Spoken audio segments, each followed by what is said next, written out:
राज्यातील अंशतः अनुदानित शाळांमधील शिक्षकांच्या विविध मागण्यांसाठी शिक्षक समन्वय संघाच्या वतीनं मुंबईतील आझाद मैदानावर 22 जूनपासून धरणं आंदोलन सुरू होतं।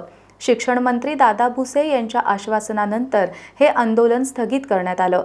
मात्र हे आंदोलन नाईलाजानं स्थगित करत असून लवकरच नव्यानं आंदोलनाची दिशा ठरवण्यात येईल असं शिक्षक समन्वय संघाचे समन्वयक खंडेराव जगदाळे यांनी सांगितलंय।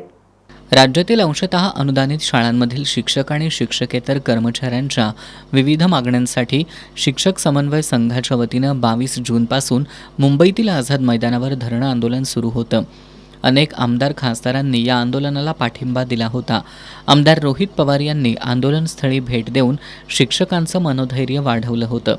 त्याचबरोबर मागण्या मान्य केल्या नाहीत तर स्वतः आंदोलनात सहभागी होऊ असा इशारा त्यांनी सरकारला दिला होता। यानंतर शिक्षण मंत्री दादा भुसे आणि शिक्षक समन्वय संघाच्या शिष्टमंडळाची बैठक पार पडली। मात्र ही बैठक निष्फळ ठरल्यानं हजारो शिक्षकांनी आंदोलन सुरूच ठेवण्याचा निर्णय घेतला।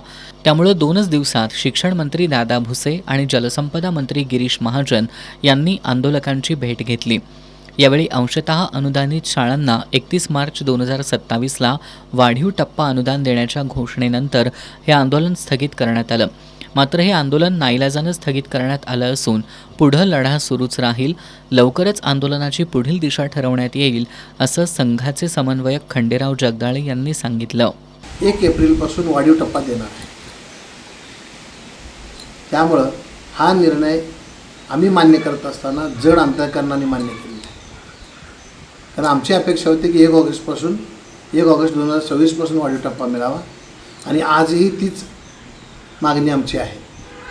परंतु शेवटच्या क्षणी हातात रिकाम जाण्यापेक्षा काहीतरी घेऊन उठायला पाहिजे म्हणून माननीय मंत्र्यांनी जे त्या ठिकाणी मागण्या सादर केल्या त्या आम्ही मान्य केलेल्या आहेत आणि त्या मनापासून केलेल्या नाही। म्हणजे आमच्या त्या ठिकाणी वाव आहे पुढं जाण्याचा आणि त्यामुळं त्या ठिकाणी आंदोलन आम्ही स्थगित केलेलं आहे। त्यामुळं पुढील जी दिशा आहे, पुढील जे आंदोलन आहे हे आंदोलन ह्या टप्प्यासाठीच असणार आहे।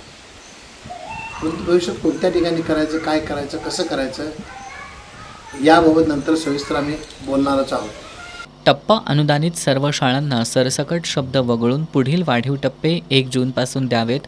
त्रुटींची पूर्तता केलेल्या शाळांना 25 ऑगस्ट 2025च्या शासन निर्णयानुसार समान टप्प्यावर अनुदान द्यावं। कमी पटसंख्येमुळे 2022 ते 2023मध्ये अपात्र झालेल्या शाळांना पुढील वर्षाची पटसंख्या ग्राह्य धरून अनुदान द्यावं।